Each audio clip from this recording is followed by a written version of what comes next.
प्यारे बच्चों, सुप्रभात। आज हम शुरू करेंगे बाबा साहेब अम्बेडकर द्वारा लिखा गया पाठ। 14 अप्रैल सन 1891 में महू मध्य प्रदेश में इनका जन्म हुआ। प्रमुख रचनाएं हैं the caste in India, their mechanism, genesis and development, 1917 में प्रकाशित हुई। प्रथम कृति है इनकी the untouchables, who are they, 1948 में। Who are the Shudras, 1946। Buddha and his Dhamma, 1957। Thoughts on linguistic states, 1955। The problem of the rupee, 1923। The evolution of provincial finance in British India, इस विषय पर इन्होंने पीएचडी की थीसिस की, 1916 में प्रकाशित हुई। The rise and fall of the Hindu women, 1965 में। एनिहिलेशन ऑफ कास्ट, 1936 में। लेबर एंड पार्लियामेंट्री डेमोक्रेसी, 1943 में। Buddhism and communism, 1956। ये पुस्तकें व भाषण हैं। मूक नायक, बहिष्कृत भारत, जनता, ये पत्रिकाएं हैं। इनका संपादन किया इन्होंने। हिंदी में उनका संपूर्ण वांग्मय होता है साहित्य। भारत सरकार के कल्याण मंत्रालय से बाबा साहब अम्बेडकर संपूर्ण वांग्मय नाम से 21 खंडों में प्रकाशित हो चुका है। यहाँ पर प्रश्न आ सकते हैं किसी भी रचना को लेकर के, कौन सी रचना कब प्रकाशित हुई, सभी को इसको याद करना है। जन्म कब हुआ, साथ साथ इनका संपूर्ण वांग्मय जो है कब या किसके द्वारा प्रकाशित किया गया, तो बताना है भारत सरकार कल्याण मंत्रालय द्वारा किया गया। कितने खंडों में किया गया, 21 खंडों में किया गया। निधन दिसंबर सन 1956 को दिल्ली में हुआ। कब हुआ, 1956 को दिल्ली में हुआ, अक्टूबर है। डॉक्टर भीमराव अंबेडकर के 3 प्रेरक रहे हैं। 3 लोगों से प्रेरणा मिली है इनको, वो हैं बुद्ध, कबीर और ज्योतिबा फुले। बुद्ध, कबीर और ज्योतिबा फुले से इनको प्रेरणा मिली है। इन्होंने जातिवादी उत्पीड़न के कारण हिंदू समाज से मोह भंग हो गया था इनका। इन्होंने बुद्ध का जो समतावादी दर्शन है उसको जो अपना लिया था। 14 अक्टूबर सन 1956 को 5 लाख अनुयायियों के साथ इन्होंने बौद्ध धर्म को स्वीकार कर लिया या बौद्ध मतानुयायी बन गए। मतानुयायी होता है मत को मानने वाले, बौद्ध धर्म को मानने वाले मतानुयायी बन गए। अब हम करेंगे सार। प्रस्तुत पाठ अंबेडकर के विख्यात भाषण एनिहिलेशन ऑफ कास्ट 1936 के लल्लई सिंह यादव द्वारा कृत हिंदी रूपांतर जाति भेद का उच्छेद के 2 प्रकरणों के तौर पर है। यह भाषण जाति पांति तोड़क मंडल लाहौर के वार्षिक सम्मेलन सन 1936 के अध्यक्षीय भाषण के रूप में तैयार किया गया था, परंतु इसकी क्रांतिकारी दृष्टि से आयोजकों की पूर्ण सहमति न बन सकने के कारण सम्मेलन स्थगित हो गया और पढ़ा न जा सका। बाद में अंबेडकर ने इसे स्वतंत्र पुस्तिका के रूप में प्रकाशित कर वितरित किया, जो पर्याप्त लोकप्रिय हुई। उनके अनुसार समानता, स्वतंत्रता व बंधुता, ये 3 तत्व आदर्श समाज में अनिवार्यतः होने चाहिए। यानी कि समाज के मूल तत्व हैं, इनका होना बहुत जरूरी है, जिससे लोकतंत्र, सामूहिक जीवनचर्या की एक रीति तथा समाज के सम्मिलित अनुभवों के आदान प्रदान की प्रक्रिया के अर्थ तक भी पहुँचे। यहाँ प्रस्तुत पाठ उक्त पुस्तिका के प्रतिनिधि प्रकरण हैं। आज के जाति मजहब यानी कि जाति पर आधारित विषाक्त सामाजिक राजनीतिक माहौल में इनकी प्रासंगिकता और बढ़ गई है, यानी कि इनका महत्व और ज़्यादा बढ़ा है। यह विडंबना की बात है कि इस युग में भी जातिवाद के पोषकों की कमी नहीं है। इसके पोषक कई आधारों पर इसका समर्थन करते हैं। पोषक होता है जातिवाद को बढ़ावा देने वाले, उसको पल्वित पुष्पित करने वाले, उसका पालन पोषण करने वाले। आज भी लोग बहुत सारे हैं। विडंबना होता है दुर्भाग्यपूर्ण। क्या होता है, दुर्भाग्यपूर्ण। जो लोग जातिवाद को बढ़ावा देते हैं वो समाज के लिए लाभदायक नहीं होते हैं। समर्थन का एक आधार यह कहा जा सकता है कि आधुनिक सभ्य समाज कार्यकुशलता के लिए श्रम विभाजन को आवश्यक माने। कहने का आशय है कि जो कार्यकुशलता है उसके लिए महत्वपूर्ण होनी चाहिए, क्योंकि कोई भी काम है उसका बंटवारा कुशलता के आधार पर किया जाना चाहिए, काम में कुशल है या नहीं है। और चूंकि जाति प्रथा भी श्रम विभाजन का ही दूसरा रूप है, इसलिए इसमें कोई बुराई नहीं है। इस तर्क के संबंध में पहली बात तो यही आपत्तिजनक है कि जाति प्रथा श्रम विभाजन के साथ साथ श्रमिक विभाजन का भी रूप लिए हुए है। श्रम विभाजन निश्चय ही सभ्य समाज की आवश्यकता है, परंतु किसी भी सभ्य समाज में श्रम विभाजन की व्यवस्था श्रमिकों का विभिन्न वर्गों में अस्वाभाविक विभाजन नहीं करती। भारत की जाति प्रथा की एक और विशेषता यह है कि यह श्रमिकों का अस्वाभाविक विभाजन ही नहीं करती, बल्कि विभाजित विभिन्न वर्गों को एक दूसरे की अपेक्षा ऊंच नीच भी करार देती है। करार देना होता है उनको जो है एक स्थान देना, उनके बारे में घोषणा कर देना कि ये ऊंचा है, ये नीचा है, ये बड़ा है, ये छोटा है, जो कि विश्व के किसी भी समाज में नहीं पाया जाता, यानी संसार में कहीं किसी दूसरे समाज में ये देखने को नहीं मिलता है। तो इसलिए हमें जातिवाद को नकार देना चाहिए, उसको कोई महत्व नहीं देना चाहिए। ऐसा करने से समाज में जो है लोगों में हीन भावना पैदा हो जाती है। जाति प्रथा को यदि श्रम विभाजन मान लिया जाए तो यह स्वाभाविक विभाजन नहीं है, क्योंकि यह मनुष्य की रुचि पर आधारित नहीं है। कुशल व्यक्ति या सक्षम श्रमिक, सक्षम होता है योग्य, श्रमिक होता है काम करने वाला। कोई व्यक्ति योग्य है, काम करने वाला है। समाज का निर्माण करने के लिए यह आवश्यक है कि हम व्यक्तियों की क्षमता इस सीमा तक विकसित करें जिससे वह अपना पेशा यानी काम, पेशा या कार्य का चुनाव स्वयं कर सकें, यानी कि उसके अंदर इतनी योग्यता होनी चाहिए कि अपना काम जो है खुद चुन सके, अपना काम बदलना चाहे तो उसको बदल सके। इस सिद्धांत के विपरीत जाति प्रथा का दूषित सिद्धांत तो यह है कि इससे मनुष्य के प्रशिक्षण अथवा उसकी निजी क्षमता पर विचार किए बिना दूसरे दृष्टिकोण जैसे माता पिता के सामाजिक स्तर के अनुसार पहले से ही अर्थात गर्भधारण के समय से ही मनुष्य का पेशा निर्धारित कर दिया जाता है। दूषित होता है दोषपूर्ण, जिसमें दोष है। प्रशिक्षण होता है शिक्षण, जो हम कोई सीखते हैं काम उसके बारे में बताया जाता है। समता होता है योग्यता। जाति प्रथा पेशे यानी काम कार्य का, जाति प्रथा कार्य का दोषपूर्ण पूर्व निर्धारण ही नहीं करती, बल्कि मनुष्य को जीवन भर के लिए एक पेशे में बांध भी कर देती है। भले ही पेशा अनुपयुक्त या अपर्याप्त होने के कारण वह भूखों मर जाए। पूर्व निर्धारण होता है भाग्य से पहले ही काम का बंटवारा कर देना, यानी कि जन्म हुआ नहीं है उससे पहले उसका काम बांट दिया जाए। दोषपूर्ण होता है असंगत। भले ही यह पेशा अनुपयुक्त या अपर्याप्त, अनुपयुक्त होता है अनुचित, अपर्याप्त होता है जो सही नहीं है, जो जीवन के लिए उपयुक्त नहीं है होने के कारण वह भूखों मर जाए। आधुनिक युग में यह स्थिति प्रायः आती है क्योंकि उद्योग धंधों की प्रक्रिया व तकनीक में निरंतर विकास और कभी कभी अकस्मात परिवर्तन हो जाता है। परिवर्तन होता है बदलाव, अकस्मात अचानक से बदलाव आ जाता है, जिसके कारण मनुष्य को अपना पेशा बदलने की आवश्यकता पड़ सकती है। और यदि प्रतिकूल परिस्थितियों में भी मनुष्य को अपना पेशा बदलने की स्वतंत्रता यानी आज़ादी न हो तो इसके लिए भूखों मरने के अलावा क्या चारा रह जाता है। प्रतिकूल होता है विपरीत। हिंदू धर्म की जाति प्रथा किसी भी व्यक्ति को ऐसा पेशा चुनने की अनुमति नहीं देती है जो उसका पैतृक पेशा न हो, भले ही वह उसमें पारंगत हो।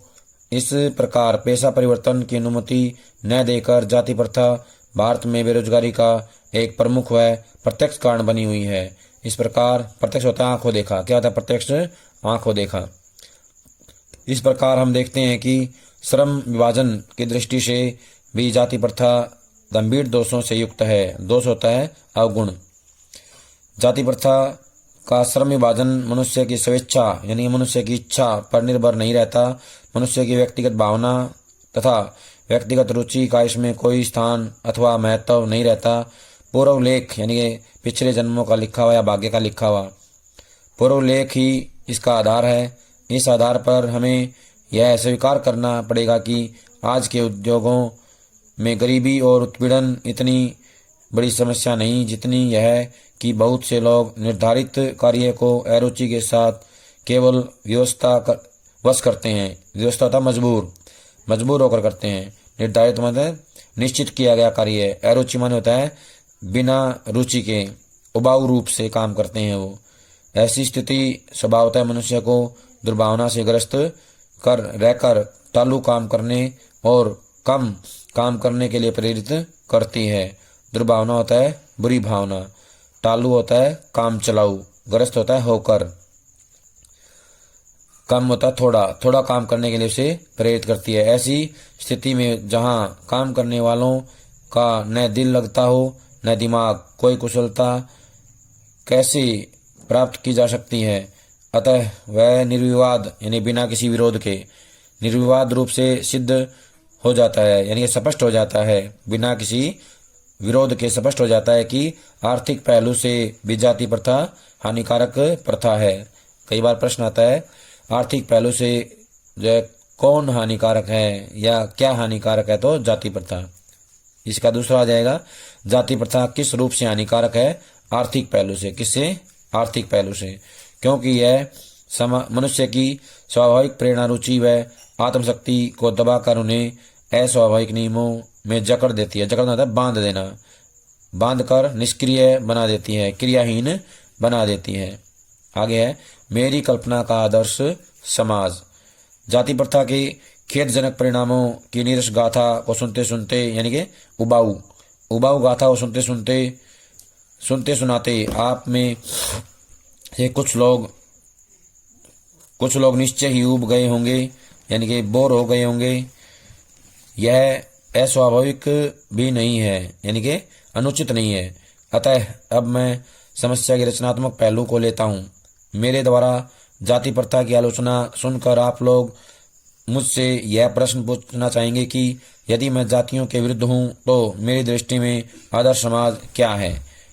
ठीक है, यदि ऐसा पूछेंगे तो मेरा उत्तर होगा कि मेरा आदर्श समाज स्वतंत्रता, समता, भ्रातृता पर आधारित होगा। क्या यह ठीक नहीं है? भ्रातृता मतलब होता है भाईचारा। भाईचारे में किसी को क्या आपत्ति हो सकती है? किसी भी आदर्श समाज में इतनी गतिशीलता होनी चाहिए जिससे कोई भी वांछित, यानी कि जिसे हम चाहते हैं, इच्छा अनुरूप परिवर्तन समाज के एक छोर से दूसरे छोर तक संचारित हो सके, संचारित होना, पहुंचना।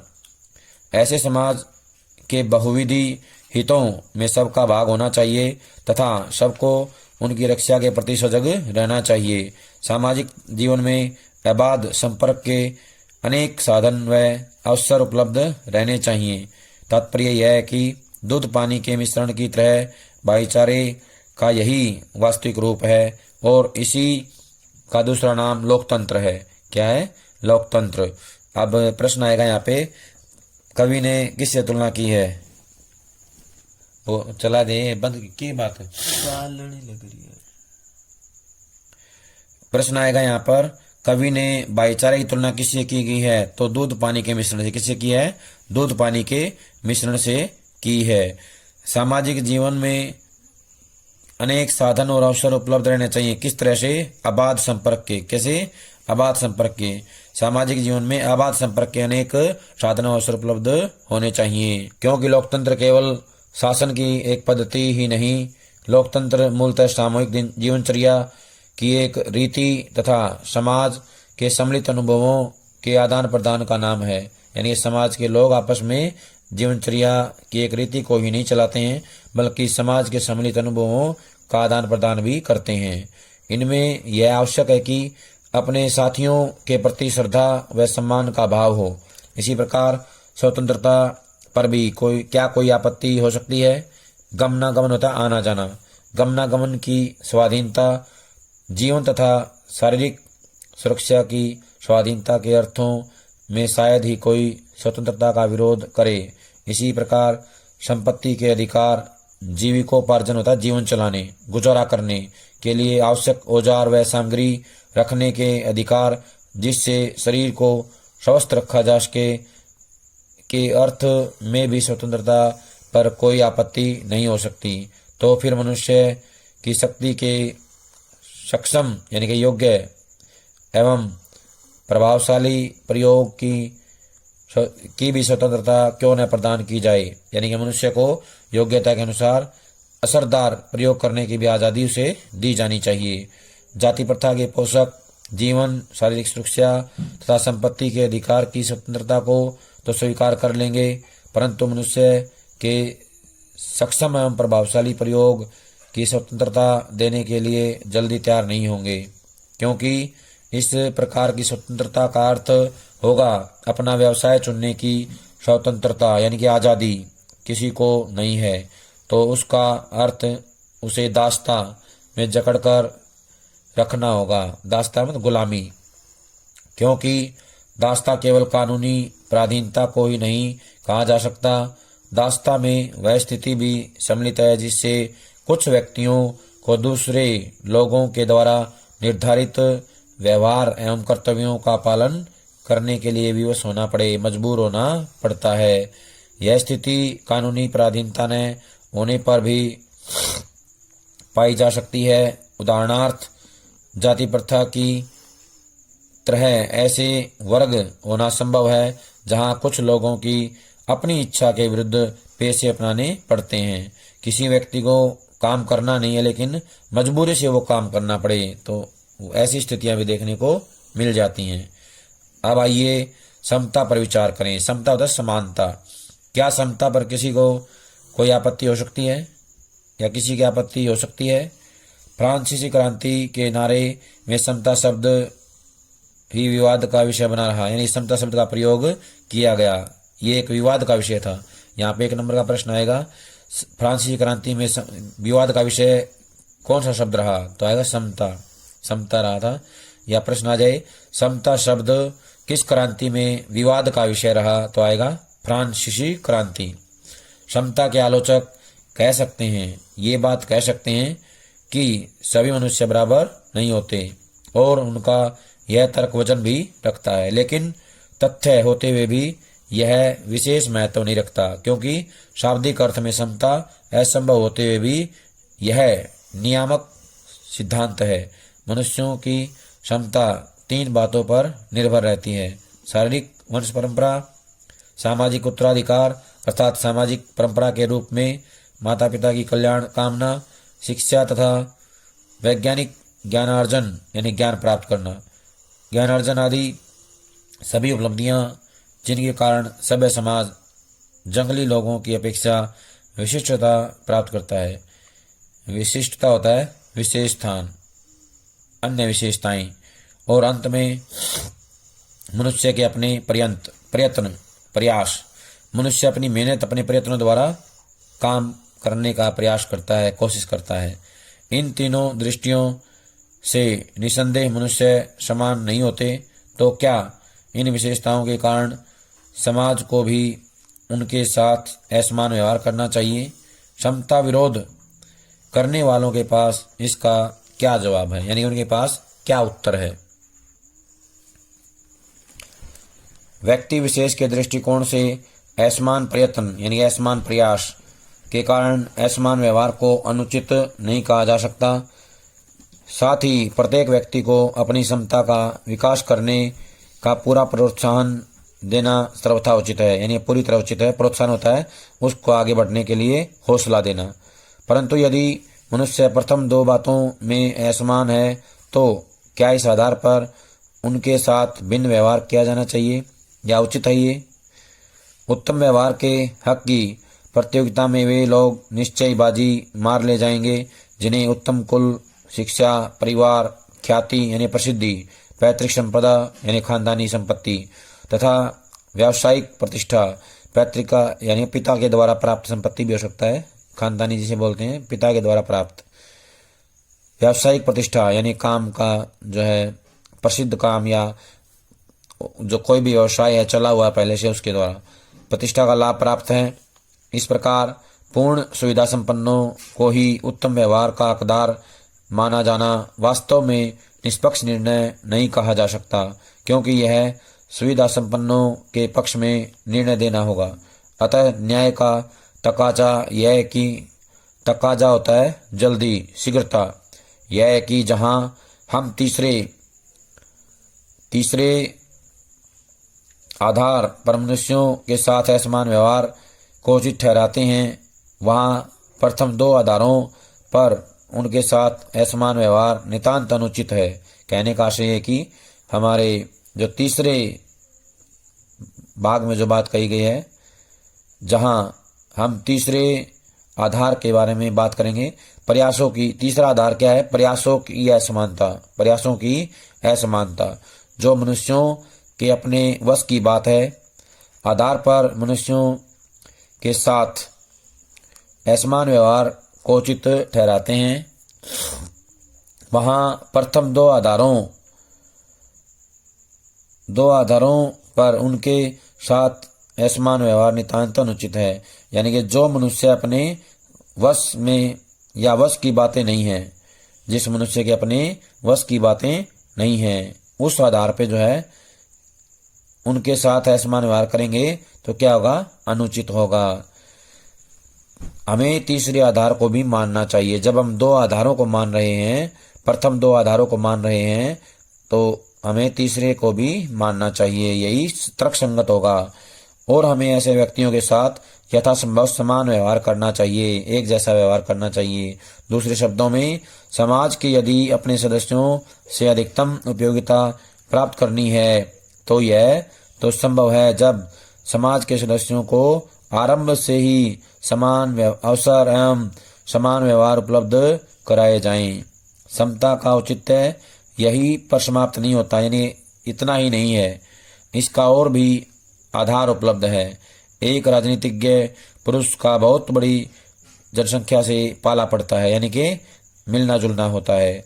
अपनी जनता से व्यवहार करते समय राजनीतिज्ञ के पास न तो इतना समय होता है और न प्रत्येक विषय में इतनी जानकारी होती है जिससे वह सबकी अलग अलग आवश्यकताओं और क्षमताओं के आधार पर वांछित व्यवहार अलग अलग कर सकें।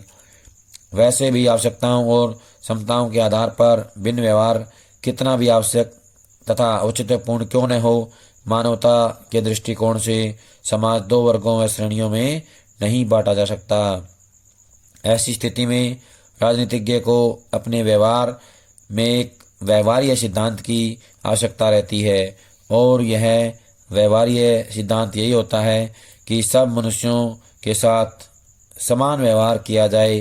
राजनीतिज्ञ यह व्यवहार इसलिए नहीं करता कि सब लोग समान होते हैं, बल्कि इसलिए कि वर्गीकरण एवं श्रेणीकरण संभव होता है, यानी कि उनको आसानी से बांटना, अलग श्रेणियों में जो है समझना आसान होता है।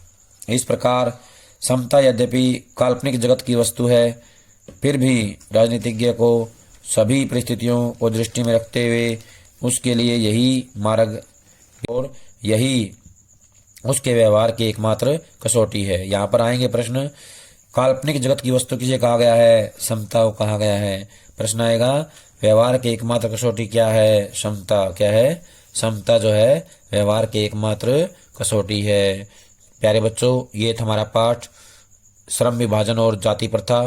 सभी इसको ध्यान से पढ़ेंगे, समझेंगे और इसके अभ्यास के प्रश्न उत्तर कॉपी में लिख के याद करेंगे।